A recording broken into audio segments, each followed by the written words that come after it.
Right, afternoon, year 11, possibly year 10, although you should be watching American videos and not Elizabethan ones for tomorrow's exam. So don't watch this one, watch something else. But for year 11, I thought we'd do a quick one. One of the remaining ones that hasn't really been done is about the Armada.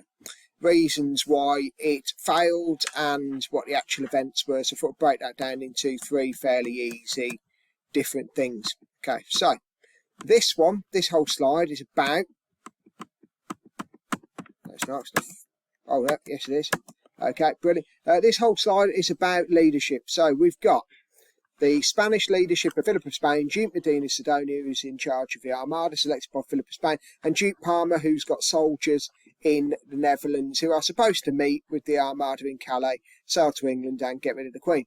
You've also got, on the English side, we've got Hawkins, Drake and Raleigh and Howard, who are sea dogs. And Howard is in charge of the English Navy. Now, there's a big difference in the way they operate. Spain's leadership is very top-down. Duke Medina Sidonia doesn't even want the job, claims to be seasick, says he's ill-suited to the role, and offers his resignation multiple times.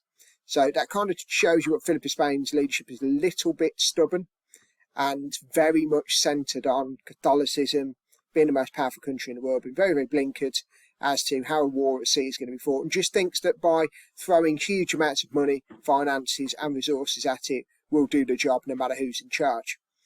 So that's the Spanish leadership. On the other hand, you've got England, who are very much fighting a war that is going to be done in a certain way. So they've got galleons, which they've deliberately designed to fight the Spanish, that are purpose-built. They've got various different features, which we'll talk about in a little while. But that's all down to the work of Hawkins, Drake and Howard, that they design these boats, they build these boats, they practice on these boats for years before.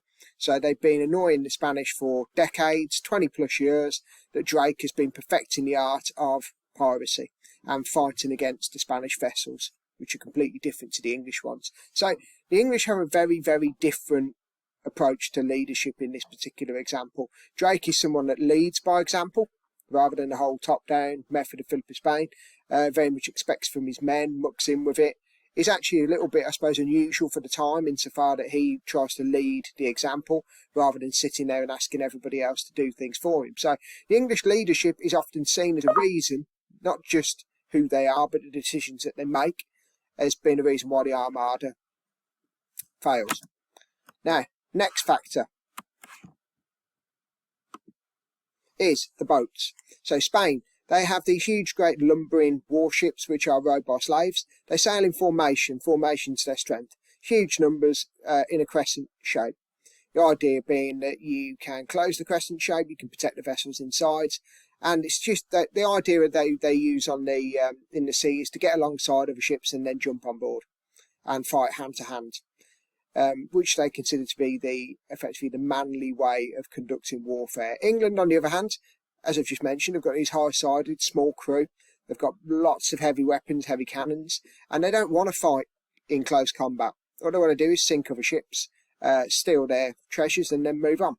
And they've been specifically designed by the people that sailed them, the likes of Drake, Hawkins, Howard, have designed these boats to be specific for fighting this particular war at sea. So England wins basically because it's got better vessels, controlled by better people. Now, the last thing to go through is the actual what happens during the Armada. And some of this is, again, linked to what I've just mentioned there, which is leadership and boats. But basically, the Armada fails because of the direction that it goes in. So it goes up towards Plymouth, you can see across the bottom. It anchors in Calais and waits for Duke Parma. Fire ships are set to water by Howard. They then break their formation and start sailing up towards the North Sea, which you can see on this map that I put in the background there. As they sail up into the water of the North Sea, they have the Battle of Gravelines, where the English are able to use their superiority at sea to start destroying Spanish vessels. Although, to be honest, neither of these two are probably as significant as the fact that they're going the wrong way. Now, as they go the wrong way up towards the North Sea, there's a lot of storms up there. They meet the Great Gale. This destroys an awful lot of ships around here, where we see the Orkney Islands, the Hebrides, and then down across the coast of Ireland, huge numbers of ships are destroyed and washed up.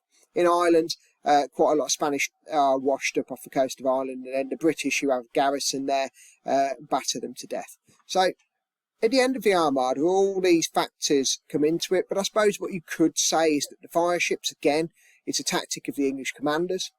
Pushing them that way up towards the North Sea is again a tactic of the English commanders. The weather, unfortunately, is not a tactic of anybody. The weather's the weather. But you could argue that the Spanish probably should have known that. Anybody who's been anywhere near Britain knows that you don't famously go there for the weather.